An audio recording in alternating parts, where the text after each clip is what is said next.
இந்த வீடியோ தான் இப்போ சோசியல் மீடியாவில் ரொம்ப வைரலாக பரவிட்டு இருக்கு. ரோட்ல ஒரு நபர் தன்னோட ஸ்கூட்டில இன்னொரு ஆளை உட்கார வச்சு தள்ளிட்டு போயிட்டு இருக்காரு. இதை பின்னாடி கார்ல வந்து ஒருத்தர் வீடியோ எடுத்திருக்காரு. வீடியோ எடுத்து சோசியல் மீடியாலையும் பதிவிட்டிருக்காரு. அதுக்கப்புறமா இந்த வீடியோ ரொம்ப வைரலாக பரவி இருக்கு. அப்படி வைரல் ஆகிற அளவுக்கு இந்த வீடியோல அப்படி என்ன இருக்கு அப்படின்னு பார்த்தா, ஹைதராபாத்ல ஒருத்தர் என்ன பண்ணியிருக்காருன்னா, தன்னோட ஆஃபீஸ் போறதுக்காக ரேபிட்டோல பைக் டாக்ஸி ஒன்று புக் பண்ணியிருக்காரு. புக் பண்ண கொஞ்ச நேரத்தில் ரேபிட்டோல இருந்து ஒரு நபர் ஸ்கூட்டிலையும் வந்திருக்காரு. அந்த நபரோட பின்னாடி இவர் ஏறி உட்காந்து தன்னோட ஆஃபீஸ் போயிட்டு இருந்திருக்காரு. அப்போ திடீர்னு ஸ்கூட்டில பெட்ரோல் தீர்ந்து போயிருக்கு. அதனால ரேபிட்டோல வேலை செய்யற அந்த நபர் கஸ்டமர் கிட்ட என்ன சொல்லியிருக்காருன்னா, பெட்ரோல் காலி ஆயிடுச்சு, கொஞ்ச தூரத்துல தான் பெட்ரோல் பல்க் இருக்கு, கொஞ்சம் தூரம் நடந்து வர முடியுமா அப்படின்னு கேட்டிருக்காரு. ஆனா கஸ்டமர் என்ன சொல்லியிருக்காருன்னா, உங்களுக்கு நான் காசு கொடுத்துருக்கேன், நடந்து வரதுக்காக நான் காசு கொடுக்குறேன் அப்படின்னு சொல்லிட்டு ஸ்கூட்டியை விட்டு இறங்காம ஸ்கூட்டிலே உட்காந்துருக்காரு. வேற வழி இல்லாம அந்த ரேபிட்டோ நபர் என்ன பண்ணிருக்காருன்னா, ஸ்கூட்டில கஸ்டமரை உட்கார வச்சே பெட்ரோல் பல்க் வரையும் தள்ளிக்கிட்டே போயிருக்காரு.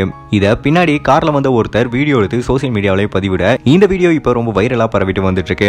நிறைய பேர் இந்த வீடியோ பார்த்துட்டு அந்த கஸ்டமரை இப்போ விமர்சனம் பண்ணிட்டு வந்துட்டு இருக்காங்க. வீடியோல பார்க்கும்போதே தெரியுது கஸ்டமர் கொஞ்சம் வெயிட்டா தான் இருக்காருன்னு. அவ்வளவு வெயிட்டையும் வச்சுக்கிட்டு ஸ்கூட்டிலே அவரை தள்ளிட்டு பெட்ரோல் பல்க் வரையும் போயிருக்காரு அந்த ரேபிட்டோ நபர். இந்த கஸ்டமர் செஞ்ச வேலையை பத்தி நீங்க என்ன நினைக்கிறீங்கன்னு மறக்காம கீழே கமெண்ட் பண்ணுங்க.